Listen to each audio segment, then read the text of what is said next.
kabarnya nih hari ini? Puji Tuhan, sehat semua ya. Aku, Glony Joanna Patricia, mau menceritakan kisah dari tokoh yang sangat luar biasa. Jadi, aku meneladani tokoh ini dari imannya, pengampunannya, ketanggungjawabannya. Ada yang tahu siapa? Oke. Jadi, dia diceritakan memiliki iman dan rasa takut akan Tuhan yang besar ketika ia menjalani situasi-situasi sulit. Gini deh, itu yang dikhianati kakak-kakaknya. Betul sekali, Yusuf. Nah, sebelum aku masuk ke ceritanya, aku mau kasih tahu dulu bahwa aku dapat cerita ini dari kitab Kejadian pasal 37 sampai 50. Tanpa lama-lama lagi, yuk kita mulai. Yusuf adalah anak dari Yakub dan Rahel. Ia adalah salah satu dari 13 bersaudara. Ia memiliki 11 saudara laki-laki. Yakub sangat mengasihi Yusuf dari anak-anaknya yang lain. Sampai-sampai ia memberikan Yusuf jubah yang mahal indah sebagai tanda kasihnya kepada Yusuf. Dengan bersemangat, Yusuf ingin menceritakan tentang hal ini kepada kakak-kakaknya. Kak, lihat, baju yang diberi ayah kepadaku. Tetapi bukannya senang, kakak-kakaknya marah. Mereka cemburu karena kasih ayahnya yang lebih besar kepada Yusuf. Tetapi rasa iri dan cemburu itu bertambah besar ketika mimpi Yusuf ini. Yang pertama, Yusuf bermimpi ia sedang mengikat gandum bersama kakak-kakaknya. Gandum ia berdiri tegak. Namun gandum kakak-kakaknya sujud menyembah Yusuf. Yusuf menceritakan mimpi ini kepada keluarganya dan kakak-kakaknya. Tetapi tentu saja kakak-kakaknya marah. Mereka tidak menerima bahwa mimpi itu menunjukkan bahwa Yusuf lebih unggul daripada mereka. Sekali lagi, rasa iri, rasa cemburu, rasa marah mereka bertambah besar. Belum sampai situ. Mimpi yang kedua, saat Yusuf tertidur, ia bermimpi bahwa matahari, bulan, 11 bintang sujud menyembah Yusuf. Yusuf sekali lagi menceritakan hal ini kepada keluarga dan kakak-kakaknya. Dan sesuai yang tidak diharapkan, kakak-kakaknya marah. Mereka tidak peduli, tidak suka terhadap Yusuf lagi. Mereka berencana ingin menyingkirkan Yusuf. Pada suatu waktu, Yakub menyuruh Yusuf untuk mencari kakak-kakaknya di ladang ternak yang sedang menggembalakan domba. Yusuf, pergi carilah kakak-kakakmu. Baik ayah, kata Yusuf. Yusuf berlari pergi mencari kakak-kakaknya di ladang ternak sana. Tetapi tanpa ia ketahui, dalam kondisi itu kakaknya sudah berencana ingin membunuh Yusuf. Untungnya Ruben, salah satu kakaknya, berkata, Jangan. Bagaimana kalau kita... Bagaimana kalau kita jatuhkan dia dalam sumur itu? Tidak ada gunanya kalau kita ingin membunuh dia. Betul kan? Benar juga. Baik, aku setuju. Kata kakak-kakaknya. Lalu, waktu demi waktu berlalu. kalau mimpi itu datang. Hai kak, kakak sedang apa?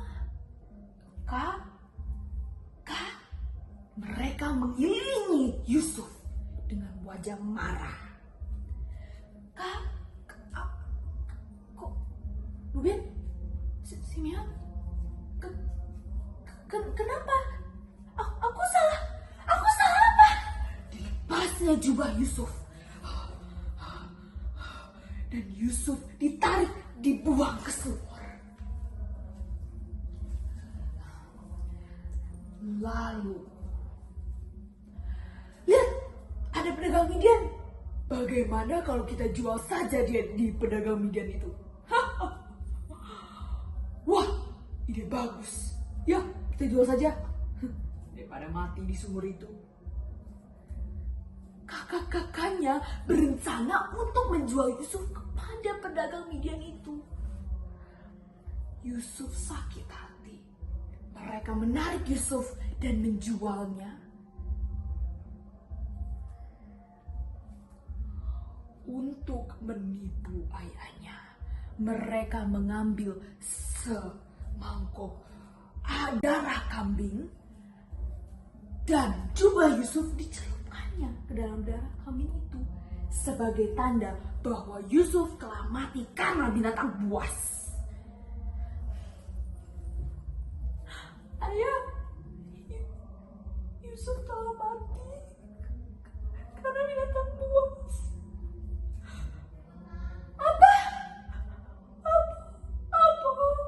Anakku Yusuf.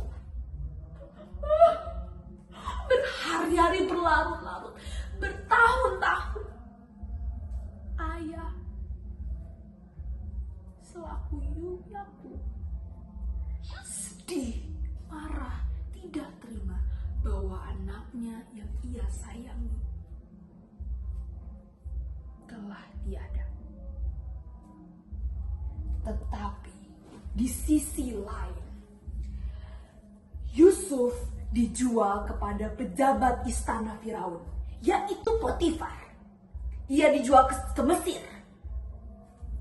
Tetapi dalam segala perjalanannya, Tuhan menyertai Yusuf. Tuhan membuat segala pekerjaannya berhasil. Sampai-sampai Potifar berkata, "Saya percayakan rumah ini, harta kekuasaan saya kepada kamu." Namun cobaan tidak berhenti sampai di situ. Karena rupa yang tampan dari Yusuf,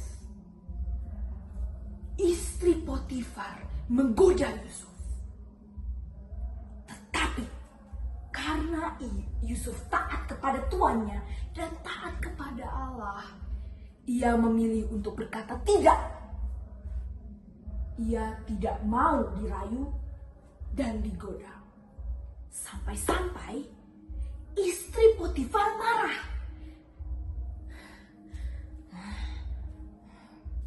Ia memberitahu Potifar dan mengkhianati Yusuf. Ia berkata, "Suamiku, budakmu itu telah berbuat jahat kepadaku. Budakmu itu telah memperkosaku." Potifar marah. Lalu Yusuf ditaruh di penjara karena sesuatu yang ia tidak lakukan. Tetapi Tuhan tetap selalu menyertainya. Tuhan selalu menyertai Yusuf walaupun dalam penjara. Sampai-sampai pemimpin penjara menyuruh Yusuf untuk menjadi kepala penjara. Bahkan Tuhan memberikan Yusuf kesempatan untuk menafsirkan mimpi juru minuman dan juru roti. Hari demi hari berlalu. Firaun bermimpi suatu hal yang sangat aneh. Ia bergelisah berhari-hari, tidak tahu arti mimpinya itu apa. Ia memanggil hampir seluruh penafsir mimpi di luar sana. Tidak ada yang bisa menafsirkan mimpinya. Sampai pada suatu hari, juru minuman teringat tentang Yusuf. Tuan, mohon hamba berbicara. Hamba mengingat suatu orang bernama Yusuf. Ia pernah menafsirkan mimpiku, dan mimpi itu benar-benar terjadi. Kenyataan yang diberitahu olehnya benar-benar terjadi. Kata juru minuman itu. Panggilkan dia, panggilkan orang bernama Yusuf itu. Sekarang, Firaun berkata. Lalu Yusuf datang.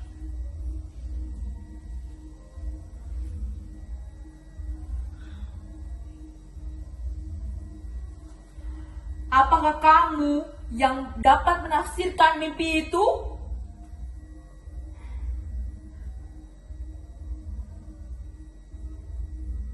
Tidak.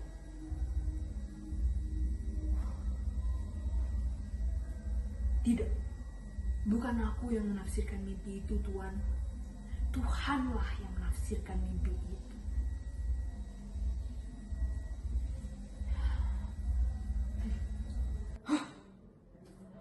Ada 7 bulir gandum yang gemuk dan ada 7 bulir gandum yang kurus.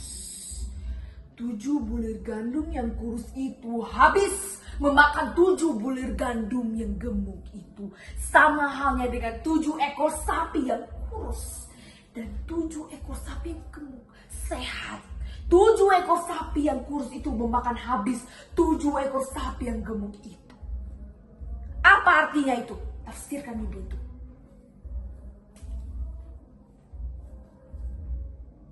Tuan, hamba mohon menjawab. Akan terjadi 7 tahun kelimpahan yang luar biasa. Namun, disertakan dengan 7 tahun kelaparan yang akan melanda yang sangat hebat. Hamba minta bahwa sebaiknya kita harus persiapkan bahan pangan sebelum kita kekurangan untuk kelaparan nanti. Begitu kata Yusuf. Awalnya orang-orang di sekitarnya memikirkan bahwa Firaun tidak akan suka dengan jawaban ini. Namun Firaun terkesan. Lihatlah, Allah dari orang ini membimbing orang ini sampai-sampai orang ini dapat menafsirkan mimpi saya. Jadikanlah dia tangan kananku di Mesir. Semua orang berbahagia dan bersukacita. Yusuf dapat menjaga bahan pangan selama 7 tahun ke depan, agar saat kelaparan yang melanda, Mesir akan berkelimpahan. Saat masa kelaparan tiba, negeri-negeri lain kekurangan bahan pokok gandum. Mereka semua harus datang ke Mesir untuk membeli bahan pangan. Termasuk 11 saudara dari Yusuf. Saat Yusuf melihat mereka, ini kesempatan bagus. Aku ingin melihat apakah kakak-kakakku sudah berubah ataukah belum. Karena pada saat itu kakak-kakaknya tidak mengenali Yusuf yang sedang menjadi tangan kanan di Mesir. Kalian, aku gubernur di sini. Siapa kalian?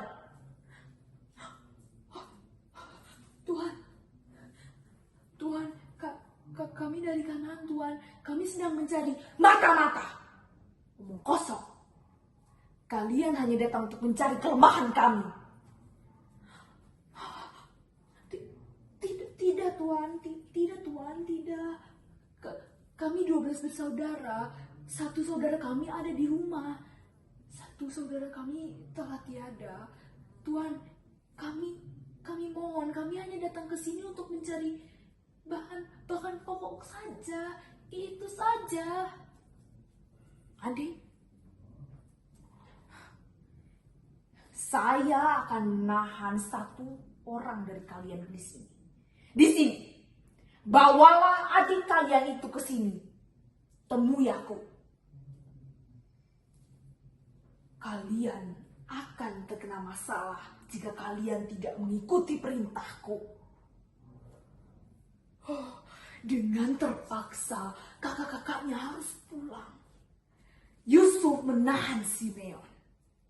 Kakak-kakaknya harus pulang hari demi hari membujuk ayahnya untuk melepaskan Benyamin. Ayah, tolong. Ayah, kami harus membawa Benyamin, ayah. Ayah, Simeon sedang ada di situ. Tidak.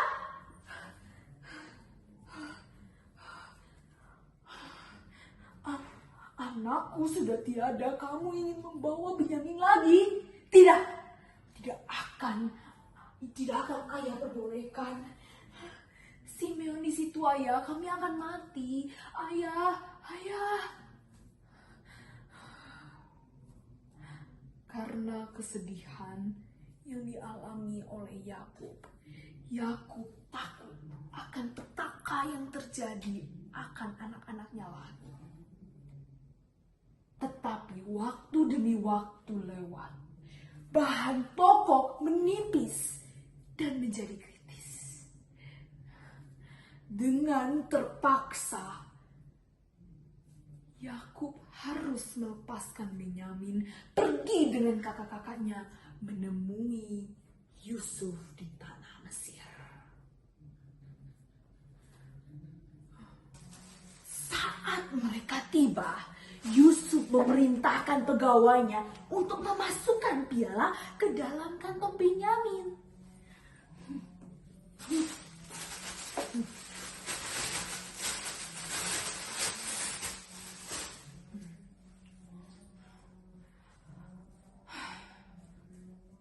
Saya mendengar ada satu pencuri di sini. Satu yang mencuri pialaku. Siapa orangnya?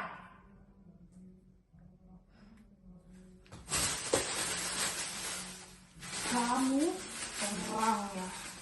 Berani-beraninya kamu mencuri pialaku.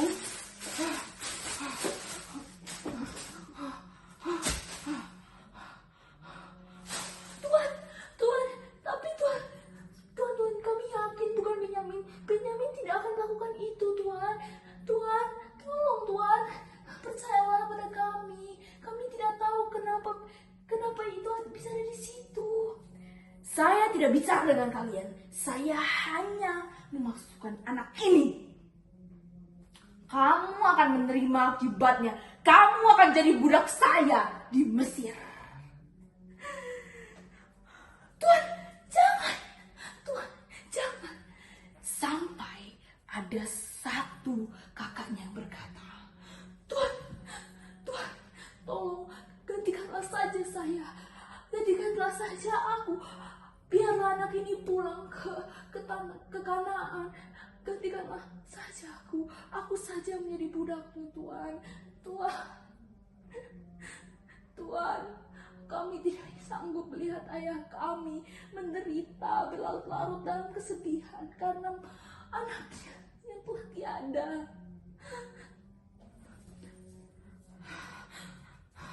Kamu ingin menggantikan anak ini? Ambillah saja aku, Tuhan. Di situ Yusuf tidak tahan lagi.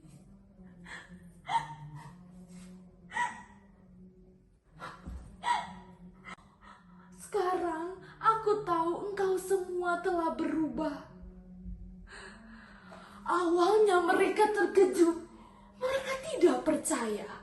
Namun mereka sadar inilah saudara mereka yang mereka hianati, mereka jahati, mereka buang ke tanah Mesir.